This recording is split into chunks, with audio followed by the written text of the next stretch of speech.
एक छोटे से गांव सुहेलपुर में दो भाई रहते थे। उनमें से बड़ा भाई रहीम अंधा था। उसे बचपन से ही दिखाई नहीं देता था, इसलिए वह ज्यादातर घर में ही रहता था। आंखों से अंधा होने के बावजूद वह बहुत होशियार और समझदार था। जिंदगी के तजर्बों ने उसे वह समझ दे दी थी जो आम लोगों के पास नहीं होती। वह चीजों को महसूस करके पहचान लेता, जैसे किसी के पास आंखें हों। छोटा भाई असलम खेती बाड़ी करता था, मगर अक्सर जानवर आकर उसकी फसलों को बर्बाद कर देते। असलम ने कई तरीके आजमाए, मगर हर बार नाकाम रहा। कोई ना कोई जानवर आकर फसल उजाड़ देता। आखिर एक दिन उसे एक ख्याल आया। उसने सोचा, क्यों ना बड़े भाई रहीम की मदद ली जाए। उसने खेत में एक छोटी सी झोपड़ी बना दी और रहीम को वहां बैठा दिया। उसने कहा, भाई, अगर तुम्हें किसी जानवर की आहट सुनाई दे तो जोर से आवाज देना। जानवर डर कर भाग जाएगा और हमारी फसल बच जाएगी। रहीम ने हामी भर ली और उसी दिन से वह खेत में रहने लगा। जब भी उसे किसी जानवर की आहट महसूस होती, वह जोर जोर से आवाज लगाता। जानवर डर कर भाग जाते और रहीम फिर झोंपड़ी में जाकर बैठ जाता। कई दिन यही सिलसिला चलता रहा। एक दिन एक हिरन खेतों में दौड़ता हुआ आया और बाड़ तोड़कर गुजर गया। उसके पीछे पीछे बादशाह अपने सिपाहियों के साथ शिकार करते हुए वहां पहुंचा। बादशाह ने रहीम को देखा और पूछा, ए भाई, क्या तुमने यहां से कोई जानवर गुजरते देखा है? रहीम ने मुस्कुराकर जवाब दिया, जनाब, मैं तो अंधा हूं, देख नहीं सकता, मगर जो हिरन यहां से गुजरा है वह आपके शिकार के लायक नहीं। मेरा मशवरा है कि आप अपना वक्त जाया न करें। बादशाह हैरान रह गया। वह सोचने लगा, यह अंधा आदमी कैसे जानता है कि मैं हिरन का पीछा कर रहा था? उसने कहा, एक तरफ तुम कहते हो तुम्हें दिखाई नहीं देता और दूसरी तरफ तुम जानवर की पहचान भी बता रहे हो। आखिर तुम्हें यह सब कैसे मालूम हुआ? रहीम ने नरमी से कहा, हुजूर, जिसे आप हिरन समझ रहे हैं वह दरअसल मादा हिरन है और वह गर्भवती है। आप जैसे इंसाफ पसंद के लिए मुनासिब नहीं कि वह एक होने वाली मां का शिकार करे, इसलिए मैंने अर्ज किया कि वह आपके लायक नहीं। बेहतर है कि आप अपना वक्त बचाए और किसी दूसरे शिकार की तलाश करें। यह सुनकर बादशाह और हैरान रह गया। वह सोचने लगा, यह अंधा शख्स तो जाहिरा तौर पर कुछ नहीं देख सकता, मगर उसकी बसीरत आम लोगों से कहीं ज्यादा है। बादशाह हैरान था कि आखिर इस अंधे आदमी को कैसे मालूम हुआ कि वह हिरनी गर्भवती है। उसने फौरन अपने एक सिपाही को बुलाया और कहा, मैं इस जानवर को जिंदा देखना चाहता हूं। अगर यह अंधा आदमी इतने यकीन से कह रहा है तो मैं उसकी बात की हकीकत जरूर जांचूंगा। अगर वाकई वह हिरनी गर्भवती हुई तो वह हमारे शिकार के लायक नहीं। सिपाही ने इजाजत ली, घोड़े पर सवार हुआ और हिरनी की तलाश में निकल पड़ा। कुछ दूर जाकर उसने देखा कि वह हिरनी एक पेड़ के नीचे रुकी हुई थी। सांस फूल चुकी थी और उसके पेट से साफ जाहिर था कि वह गर्भवती है। यह देखकर सिपाही हैरान रह गया। वह फौरन वापस आया और बादशाह से अर्ज किया, हुजूर, इस अंधे आदमी ने जो कहा था वह बिल्कुल सच है। वह वाकई गर्भवती हिरनी है। यह सुनकर बादशाह हैरान रह गया। वह सोच में पड़ गया कि आखिर एक अंधे आदमी को इतनी बारीक बात कैसे मालूम हो सकती है। उसने फैसला किया कि वह इस भेद को जरूर जानेगा। बादशाह ने रहीम से कहा, देखो भाई, मुझे यकीन नहीं कि तुम वाकई अंधे हो या नहीं, मगर मैं तुमसे एक बात जानना चाहता हूं। क्या तुम मेरे सवालों का जवाब दोगे? रहीम ने इनायत से जवाब दिया, जनाब, आप जो चाहें पूछें, मैं सच सच बताऊंगा। बादशाह ने कहा, एक तरफ तुम कहते हो कि तुम नाबीना हो और दूसरी तरफ तुमने यह भी बता दिया कि जिस जानवर का मैं पीछा कर रहा था वह गर्भवती हिरनी है। तुम्हें यह सब कैसे मालूम हुआ? यहां तो बहुत से जानवर आते होंगे।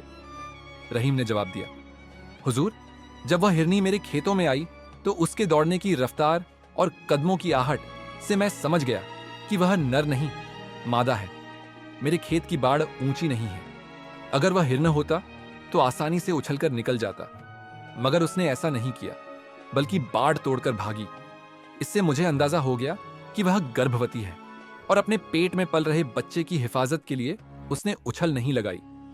बादशाह ने दोबारा पूछा, और तुम्हें यह कैसे मालूम हुआ कि वह हिरनी थी, कोई दूसरा जानवर नहीं? रहीम ने मुस्कुराकर कहा, जनाब, मैं सुबह से शाम तक यहीं बैठा रहता हूं। सच है कि खुदा ने मुझे बिनाई नहीं दी, मगर उसने इसके बदले में मुझे अक्ल और सुनने व महसूस करने की जबरदस्त ताकत अता की है।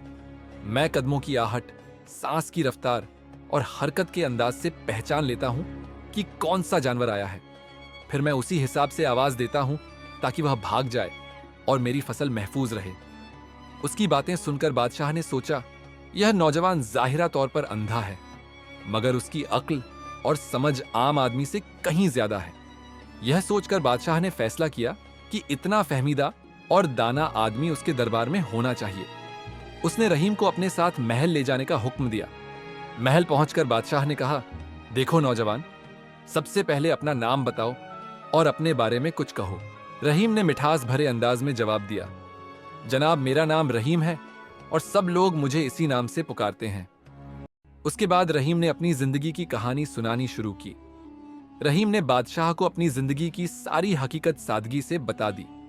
बादशाह ने मुस्कुराकर कहा, रहीम, तुम जैसे अक्लमंद और दूरंदेश आदमी की मैं बहुत कदर करता हूं। मैं चाहता हूं कि तुम आज से मेरे महल में रहो। मैं तुम्हें अपने दरबार में मुलाजिम रखना चाहता हूं। अगले दिन बादशाह ने रहीम को अपने पास बुलाया और कहा, रहीम, तुम बहुत ज़हीन और फहमीदा आदमी हो। तुम्हें बातों की गहराई फौरन समझ आ जाती है। मैं तुमसे एक सवाल पूछना चाहता हूं। क्या तुम बता सकते हो कि मैं अपने वालिदैन की असली औलाद हूं या किसी और की? रहीम ने मिठास भरे अंदाज में कहा, जनाब, आपको इस बात से क्या गरज होनी चाहिए? आप सल्तनत के बादशाह हैं। बेहतर है कि यह सवाल दिल से निकाल दें। बादशाह ने सजीदगी से कहा, नहीं, यह सवाल बरसों से मेरे दिल में है और मैं इसका जवाब जरूर जानना चाहता हूं। अगर तुम्हें मेरी वालिदा से मिलने की जरूरत हो तो मैं इंतजाम कर देता हूं। मेरे वालिद तो दुनिया से जा चुके हैं। रहीम ने कहा, जनाब, मुझे आपकी वालिदा से मिलने की जरूरत नहीं। मैं अभी बता सकता हूं कि आप किसके फर्जंद हैं, लेकिन पहले आप मुझसे वादा कीजिए कि मेरे जवाब पर नाराज नहीं होंगे। बादशाह ने कहा, मैं वादा करता हूं, जो भी तुम कहोगे उस पर गुस्सा नहीं करूंगा। रहीम ने आहिस्ता से कहा, जनाब, असल बात यह है कि आप एक कंजूस सौदागर की औलाद हैं और उसकी कंजूसी की आदत आप में भी मुंतकिल हो गई है। यह सुनते ही बादशाह के चेहरे का रंग बदल गया। उसने गुस्से में तलवार खींच ली और सीधा अपनी वालिदा के पास जा पहुंचा। गुस्से में बोला, मां, सच बताओ, क्या मैं वाकई अपने वालिद का बेटा हूं? अगर तुमने झूठ बोला तो मैं अपनी जान दे दूंगा। मल्लिका ने कांपते हुए कहा, बेटा, बात दरअसल यह है कि तुम हमारे अपने नहीं हो। हमें औलाद नसीब नहीं थी। मैं और तुम्हारे वालिद तुम्हें एक सौदागर के घर से लेकर आए थे और तुम्हें अपनी औलाद की तरह पाला। वह सौदागर तुम्हारे वालिद के करीबी दोस्त थे, लेकिन वह बहुत कंजूस आदमी थे। एक हादसे में उनका घर जल गया, पूरा खानदान खत्म हो गया। बस तुम जिंदा बचे थे। तुम बहुत छोटे थे और हमने तुम्हें अपना लिया। हमने तुम्हें हमेशा अपनी औलाद से बढ़कर चाहा, लेकिन यह सच है कि तुम हमारा खून नहीं हो। यह सुनकर बादशाह खामोश खड़ा रह गया। उसके दिल में अजीब सा एहसास पैदा हुआ। फिर वह महल से वापस रहीम के पास आया और बोला, रहीम, तुम्हें यह कैसे मालूम हुआ कि मेरे वालिद एक कंजूस सौदागर थे? रहीम ने नरमी से कहा, जनाब, अगर आप वाकई एक बादशाह की औलाद होते तो जितने सवाल आपने मुझसे किए उनके दुरुस्त जवाब सुनकर अब तक आपने मुझे इनाम व इकराम से नवाज दिया होता। लेकिन आपने एक सिक्का तक देने की जहमत नहीं की। यही आपके असल नसब की पहचान थी कि रहीम में समझ गया था कि आप किसी कंजूस सौदागर की औलाद हैं, न कि किसी बादशाह की। बादशाह ने यह बात सुनी तो शर्मिंदगी से सर झुका लिया। वह बोला, रहीम, तुमने बिल्कुल ठीक कहा। आज से मैं अपनी यह कंजूसी की आदत हमेशा के लिए छोड़ देता हूं। यह कहकर बादशाह ने सोने की अशर्फियों से भरी एक थैली रहीम के हाथ में दे दी और कहा, रहीम, मुझे यकीन है कि जो कुछ आज हमारे दरमियान बात हुई है वह तुम अपने सीने में ही महफूज रखोगे। रहीम ने इनायत से जवाब दिया, जनाब, मुझे अपने वालिदैन की रूह की कसम है, यह राज हमेशा मेरे दिल में दफन रहेगा। बादशाह खुश होकर बोला, रहीम, आज से तुम मेरे खास लोगों में से हो, मगर एक अहम बात जाननी है।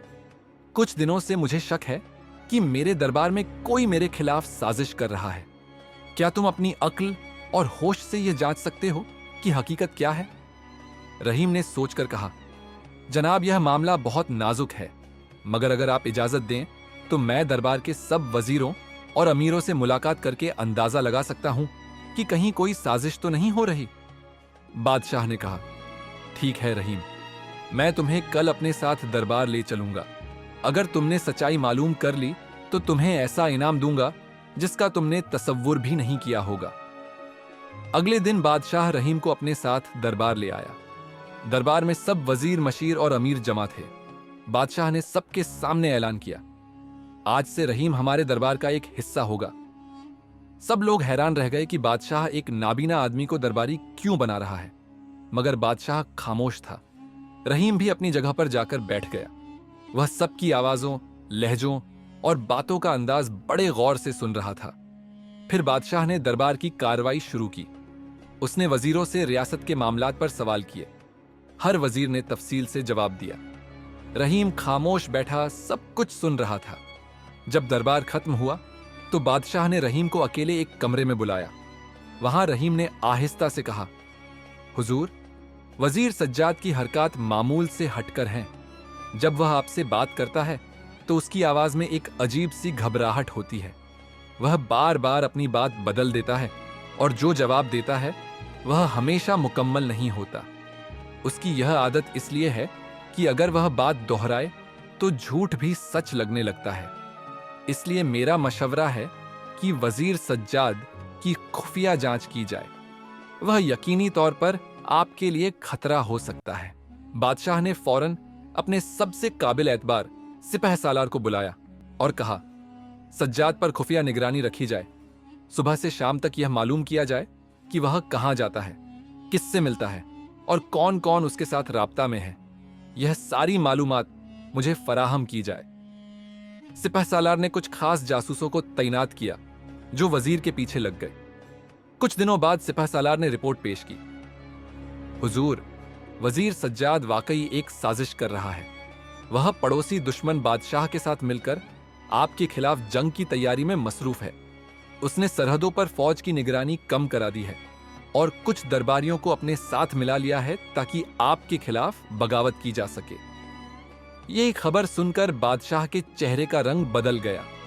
उसने रहीम से कहा, तुम्हारा शक बिल्कुल दुरुस्त था, लेकिन मैं अब भी यकीन से नहीं कह सकता कि वह दरबारी दुश्मन के साथ मिला हुआ है या नहीं। रहीम ने नरमी से कहा, मोहतरम, अगर इजाजत हो तो एक चाल चलने की तजवीज है। मैं ऐसी तदबीर कर सकता हूं कि अगर वजीर वाकई गद्दार हुआ तो वह खुद अपने हाथों से अपना पर्दाफाश कर देगा। बादशाह ने दिलचस्पी से पूछा, कैसी तदबीर? रहीम मुस्कुराया, कल के दरबार में आप ऐलान करें कि आप रियासत के सबसे काबिल और ईमानदार वजीर को खजाने की जिम्मेदारी सौंपना चाहते हैं। अगर सज्जाद वाकई वफादार है तो खुश होगा, लेकिन अगर वह धोखेबाज है तो उसके चेहरे से सब कुछ जाहिर हो जाएगा। बादशाह ने रजामंदी में सर हिलाया। अगले दिन दरबार लगा। सब वजीर और दरबारी अपनी अपनी जगहों पर मौजूद थे। बादशाह ने बुलंद आवाज में ऐलान किया, मैंने फैसला किया है कि आज से खजाने की निगरानी हमारे सबसे ईमानदार और अक्लमंद वजीर को दी जाएगी। यह सुनते ही वजीर सज्जाद का चेहरा जर्द पड़ गया। उसके हाथ कांपने लगे। वह जल्दी से बोला, मोहतरम, यह जिम्मेदारी मुझे क्यों नहीं दी जा रही? मैं तो हमेशा से आपका वफादार रहा हूं। रहीम ने चुपचाप उसकी बेचैनी सुनी, फिर आहिस्ता से बादशाह से कहा, मोहतरम, अब आपके शक की गुंजाइश बाकी नहीं रही। जो शख्स सच्चा होता है वह अपनी दयानतदारी के लिए इतना बेचैन नहीं होता। बादशाह ने सिपहसालार को इशारा किया, सज्जाद को गिरफ्तार करो। सिपाहियों ने फौरन आगे बढ़कर वजीर को पकड़ लिया। उसके थैले से दुश्मन रियासत के खतूत और सोने के सिक्के बरामद हुए। बादशाह ने इत्मीनान का सांस लिया और रहीम से कहा, तुमने न सिर्फ मेरी आंखें खोल दी हैं, बल्कि मेरी रियासत को एक बड़े गद्दार से बचा लिया है। आज से तुम सिर्फ मेरे मशीर नहीं, मेरे भाई की तरह हो। रहीम ने सर झुकाकर कहा, मोहतरम, मैं तो सिर्फ वह सुनता हूं जो दूसरे नहीं सुन पाते, लेकिन असल अक्ल वही है जो इंसाफ के साथ इस्तेमाल हो। बादशाह ने खुश होकर हुक्म दिया कि रहीम को सोने की एक और थैली और इज्जत व मर्तबा दिया जाए। यूं एक नाबीना मगर अक्लमंद शख्स ने न सिर्फ बादशाह का भरोसा जीता बल्कि पूरी रियासत को तबाही से बचा लिया। फिर एक दिन एक सौदागर अपना घोड़ा बेचने आया। बादशाह ने घोड़े के सौदागर की बात सुनी, फिर नौकर को हुक्म दिया कि फौरन रहीम को बुलाया जाए। कुछ देर बाद रहीम आया तो बादशाह ने कहा, रहीम, यह ताजिर एक अरबी नस्ल का घोड़ा बेचने आया है। यह दावा करता है कि दुनिया में उसके बराबर कोई घोड़ा नहीं, लेकिन उसकी कीमत 20,000 अशरफियाओं है। तुम्हारी क्या राय है? क्या मुझे यह घोड़ा खरीदना चाहिए? रहीम ने मुस्कुराकर कहा, हुजूर, मैं अलबत्ता अंधा हूं, मगर मेरी सुनाई बहुत तेज है। अगर इजाजत हो तो इस घोड़े को जरा करीब लाया जाए ताकि मैं उसकी टापों की आवाज से अंदाजा लगा सकूं कि यह कैसा है। बादशाह ने इशारा किया और घोड़े को रहीम के करीब लाया गया। रहीम ने अपने कानों को जरा सा झुकाया और बोला, हुजूर, इस घोड़े की टापों में जो गूंज है वह किसी असली अरबी नस्ल के घोड़े की नहीं। उसके सांस लेने का अंदाज भी कमजोर है। मेरे ख्याल में यह घोड़ा बीमार है या फिर बहुत ज्यादा थकाया गया है। उसकी कीमत एक अशरफी भी ज्यादा है। यह सुनकर सौदागर का रंग उड़ गया, मगर वह जल्दी संभल कर बोला, यह आदमी अंधा है, उसे घोड़ों का क्या इल्म? यह तो झूठ बोल रहा है। बादशाह ने खामोशी से सिपाहियों को इशारा किया कि घोड़े को महल के अस्तबल में ले जाया जाए और शाही तबीब से उसका मुआयना कराया जाए। कुछ ही देर बाद तबीब वापस आया और कहा, हुजूर, रहीम बिल्कुल दुरुस्त कह रहा है। यह घोड़ा दरअसल अंदर से बीमार है। उसे दौड़ाने पर यह किसी भी वक्त गिर सकता है। यह सुनकर बादशाह ने गुस्से से कहा, झूठ बोलने की जरूरत कैसे की तूने? और सौदागर को कैद करने का हुक्म दे दिया। फिर रहीम की तरफ मुतवज्जह होकर कहा, रहीम, तुम वाकई मेरे लिए खुदा का इनाम हो। तुम्हारी दानाई ने एक बार फिर मुझे बड़े नुकसान से बचा लिया। रहीम ने इनायत से जवाब दिया, हुजूर, यह सब आपके एतबार का नतीजा है। मैं तो सिर्फ अपनी जिम्मेदारी निभा रहा हूं। उसके बाद बादशाह ने रहीम को मजीद इज्जत दी और उसे दरबार में खास मशीर के ओहदे पर फाइज कर दिया। अब बादशाह कोई भी फैसला करने से पहले रहीम की राय जरूर लेता।